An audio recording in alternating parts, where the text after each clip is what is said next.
Hey guys, hope it was well. Well, we entering part 7. We're a bit off track in part 6, but it was stuff that I felt that was needed to be said. And but be that as it may, we're going to now go forward. So I was saying we were in hospital. Professor Jagisar came in that evening, told us something that was hard. It hit us. I don't think they're words that have been invented. And those of you that have been there in that situation, in other situations, will understand what I'm saying. Sometimes just a facial expression is just about enough to describe it. So we're in that situation. You don't know what to say. You don't know how to react. It was identical to August 2015 when we were told your baby didn't have a chance to live. Abort him. And our immediate reaction then was, no, we're standing in faith. When Professor Jagisar came in and said, here's the story. We said we're standing in faith. There's something I need to clarify.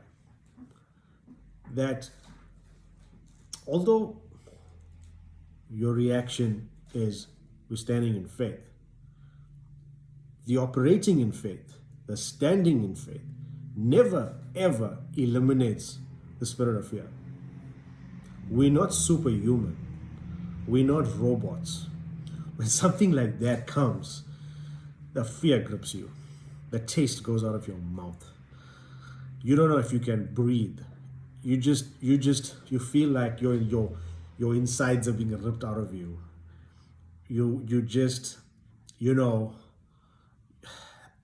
you guys know what I'm talking about, and I know most of you know what I'm talking about, where you just get, your tongue just gets dry. Your mouth just freezes. You feel like you're almost having a heart attack. So fear is there, right? But you have a choice. You can choose to sit in fear.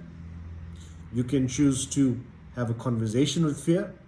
You can choose to think about every other thing that you have not thought about in the last 5 minutes. Choose to think about every other thing that you can add why you should be fearful. And you can choose to just put logic to it. And that's when the fear comes in. Then you decide, hang on, I'm not going to live like this. I'm not going to live in this fear. I'm going to live in faith. And even when you make that choice, that moment, the next day, 2 days later, fear is always there. Fear will always be there. It's the same as temptation. Temptation is always there.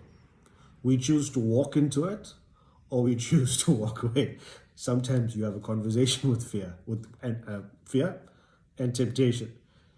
You dabble, not dabble all the way, but sometimes you're having a little chit chat, like, okay, how far can I go?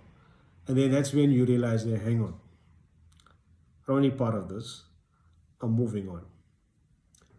And sometimes we go. Sometimes we walk into fear. We step into fear. It's like when the Joburg guys come to Durban in during the holidays, and they just jump into the water and just like, that's what we do with fear sometimes. That's what we do with temptation sometimes. And we just can't get enough of it because we just can't help ourselves. But then there's grace. You see, God's grace is sufficient. That's why we say, God, your grace is sufficient for me. Because grace is freely given. Grace is from God.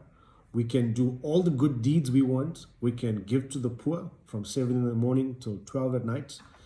We can take our cameras with us and make wonderful videos and show the whole world what awesome people we are and what amazing people we are. But none of that gives us grace. Grace is from God. Because of his unconditional love, he gives us grace. And grace gets us through absolutely everything that we go through. Grace gets us through the hardest times. Grace gets us through the times where we think we're going to die. You know, people can handle so much, and God knows how much to give you to handle. So we got to pray for grace. We got to ask for grace. We got to understand we are who we are by the grace of God. We do what we do by the grace of God. And that's why we often say, you know, it's by his grace. I've come this far by his grace. So we're now in the situation. Verona's been diagnosed. They go into reaction mode now. Okay, guys, here's the plan. There's no go home and think about it, take a few days. No. The reason Verona was put into isolation, I told you, was because that her white blood cells were as low as possible. So the reason they did that is because to isolate her, because she mustn't contact any other viruses or any sicknesses within the space that she was. So put her into isolation, lock the doors. She cannot contain other viruses or anything that could affect her. Your white blood cells, quick medical lesson, your white blood cells are your defense mechanism. So when you have leukemia, your white blood cells drop. When you get chemotherapy, your white blood cells drop. Hence, you put into isolation. If somebody has a cold, if somebody has anything, they're not allowed to see you. So we normal human beings, normal people with normal white blood cells, if you know, some people say you have a strong immune system, some people have a weak immune system, but if you don't have that situation, depends what level you're on, but you know, some people can get a cold 20 times a year, some looking at the flu 5 times a year, and some of us can just, if we get it for a year, then it's something. So in Verona's case, for instance, and all those that have leukemia and, you know, blood-related diseases, their white blood cells drop. So you cannot touch them, you cannot come within so many meters of them, because they'll pick it up. They don't have the defense mechanism to treat it. So, little medical lesson. So, there's no time to think now. There's no time to take a holiday. There's no time to do anything. You gotta go straight into hospital.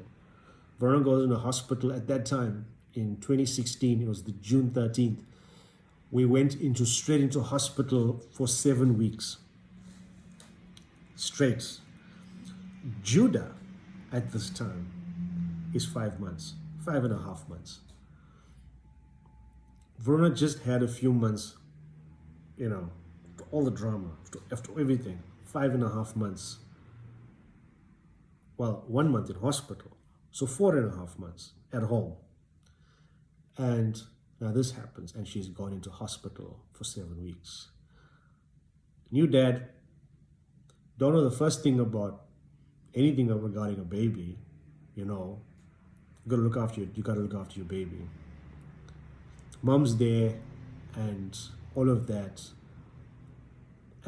but you've got to take core responsibility and say, you're throwing, you know, you hear the expression thrown into the deep end. You have no idea how deep the deep end is when you go through something like this. You just got to kick into control and say, God, I can do this. I need you. I need you now more than ever. One of my favorite songs, and sometimes I'm on this lounge floor, just in a little fetal position or whatever, just on the floor. Sometimes when, you know, especially back then, now sometimes, it's the song by Tasha Cobbs, Not by Might. It's one of my favorite tracks, because that's how we live our lives. Not by might, not by power, but by your Holy Spirit. I can't do this on my own. I can give all the 15-point, you know, sermons. I can speak I can do a whole lot of things, but I've now got a wife in hospital with leukemia, got a 5-month-old baby that I'm responsible for, and I've got to make sure he's okay, he's happy. Not, come on, he's a baby. Where's my mom? Where's my mom? I'm like, I need my mom. Okay, fine. 1 day, 2 days, 3 days, 4 days. Hang on. Now it's gone like a week, 2 weeks, 3 weeks, 4 weeks, 5 weeks. Where's my mom?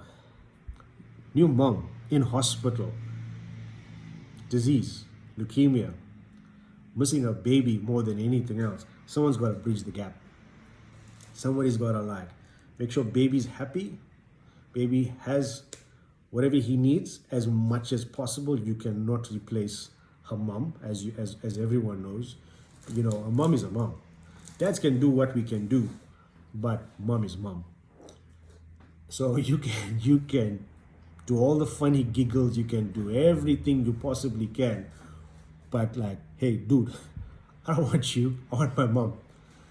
And Verona's in hospital, who's got, it's not just like, oh, you're gonna go for an operation and just go park off in hospital for 7 weeks. Ladies and gentlemen, just to reiterate and bring this, make sure we're all on the same picture, it's not go rest in hospital. It's you have a deadly disease. You could pass away, but we're gonna try and see what we can do for you. So go to hospital so we can help you. You're in 7 weeks in hospital in isolation, so that nothing will affect you. Hence, we had strict visitation rules, one at a time. There was so much involved. Even if you had a cold or a sniffle, you know, you're banned from the hospital. And we had to do what we had to do, where, you know, to follow those rules, because Verona's life was most precious. And we had to go through that for 7 weeks, almost 8 weeks actually. And then Verona then was released from hospital. She had to come home, and just, it was once again isolation and, you know, spending time with baby, and all of that took place. You know, she came home. It was, you know, June, July, August. It was crazy stuff. And then she had to come home for a few days, go back to hospital for another few weeks, and then there's that whole separation again, and you gotta keep it together. And once again, you know, you have faith, you keep the faith, but every day. Same when Judah was in hospital. The same when Verona was in hospital. Fear grips you. Fear grips you like, God, what's gonna happen? But that doesn't mean there's no faith. And I think that's where our problem is sometimes, that we think because we're so fearful, we can't operate in faith. We can't operate in faith. We choose to believe that God's in control. Once again, it all comes down to who you surround yourself with, what you surround yourself with, what you read, what you watch. Are you watching stuff that just gives you fear?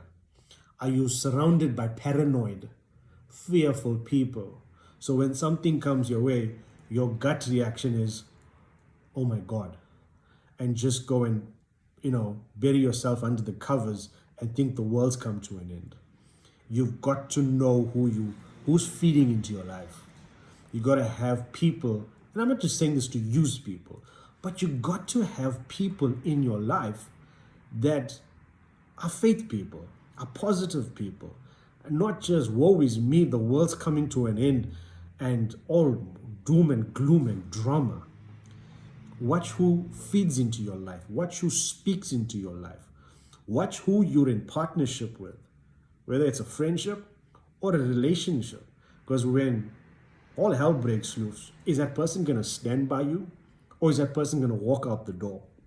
When all hell breaks loose, is the person going to go hide under the covers, or is that person going to stand and say, I know it looks bad, I can see it looks bad, but I've got you. We're gonna pray this through. And when you're having a moment, and when either of you are having a moment, what's the reaction of that person? What is the reaction? Who are you in relationship with? Is something that's very, very important when you're in situations like this.